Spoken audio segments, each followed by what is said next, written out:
Hello guys, it's me again, Bruno. So I'm back with a new topic. So today my topic is how do you deal with disappointment?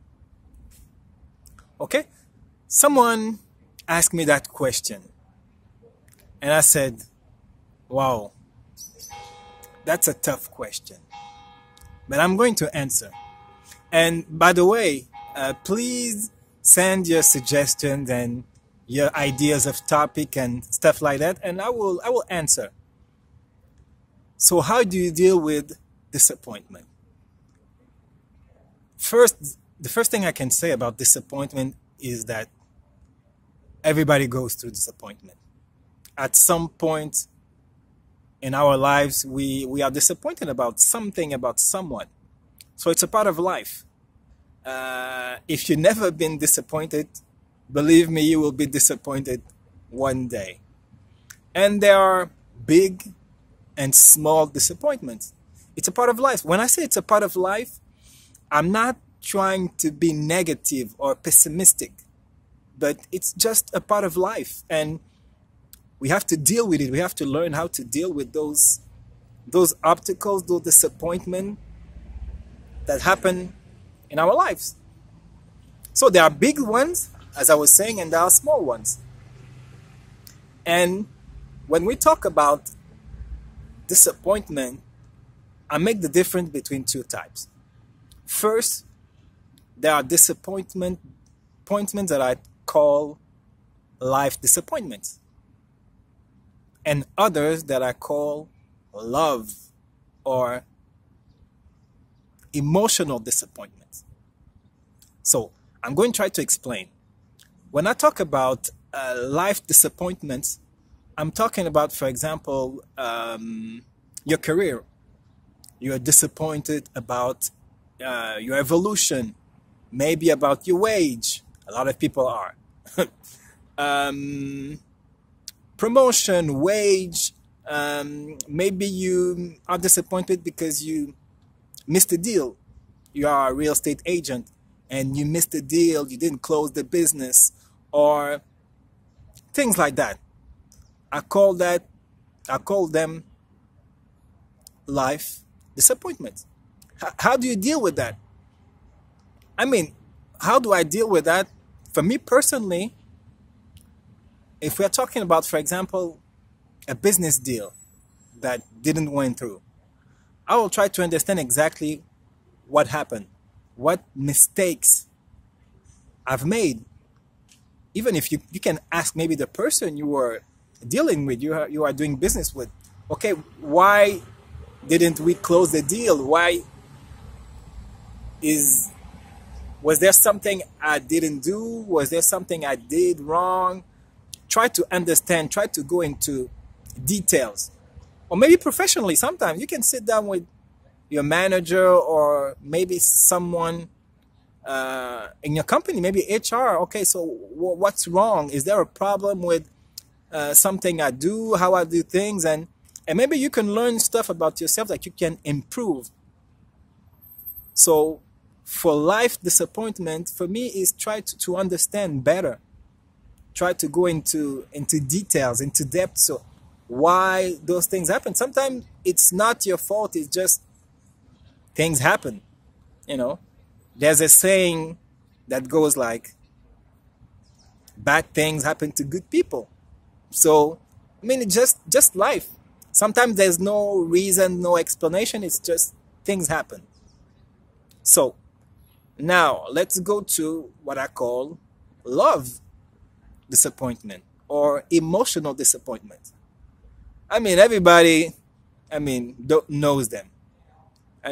Breakup, divorce, or stuff like that. So how do you deal with that? It's basically the same principle as the life disappointment. First, you have to understand. Okay, you have to try to understand, okay, what was my responsibility in the relationship fiasco or failure or divorce or separation, whatever?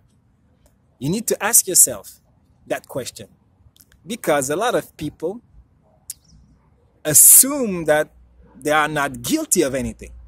They have done nothing wrong. The other person is wrong. And that creates the situation that a lot of people know as rebound relationship, which I will do a video about that.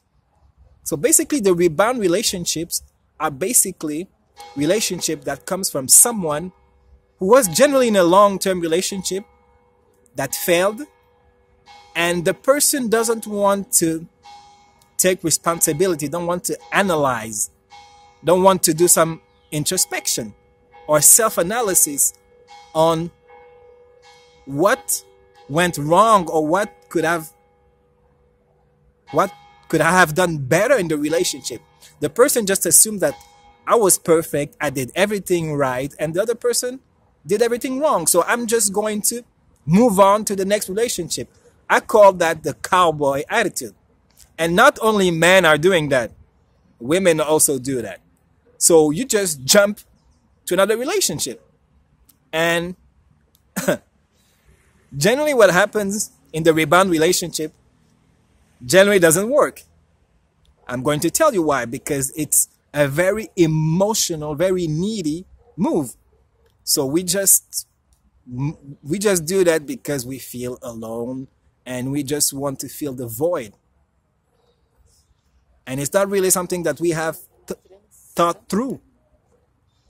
So once we realize after a couple of days, a couple of weeks, or a couple of months, generally we regret. It's just because we felt alone, we felt abandoned.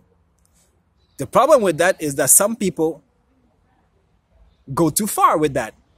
Some people are jump into a relationship like that, a rebound relationship, and it feels good and they fall in love.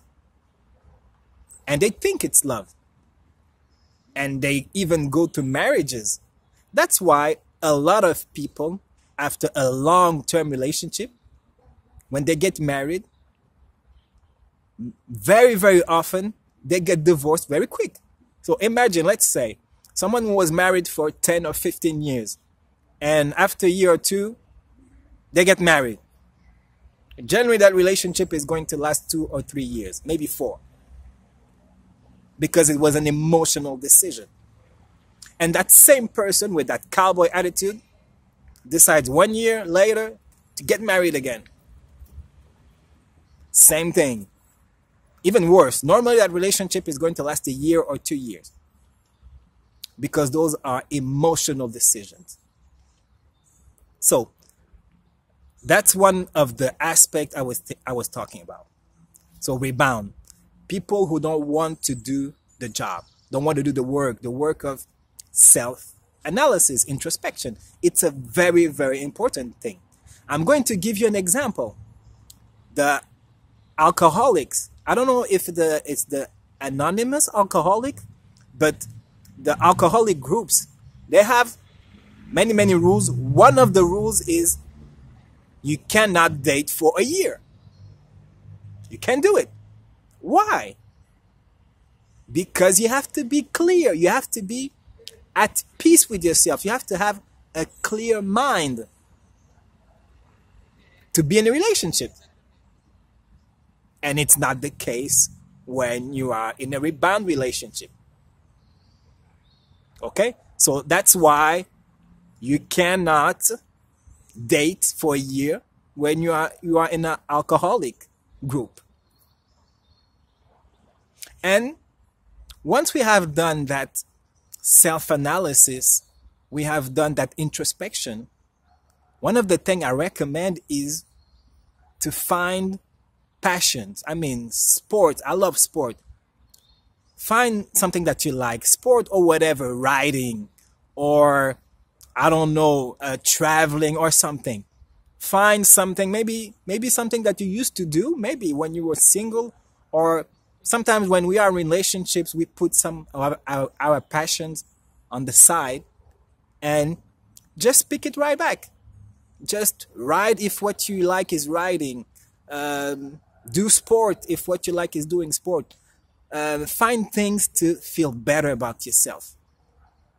And little you know, one day you will wake up and you will not feel disappointed anymore. You will feel happy. So, I mean, that's a little response I had to that person who asked me that question. How do you deal with disappointment?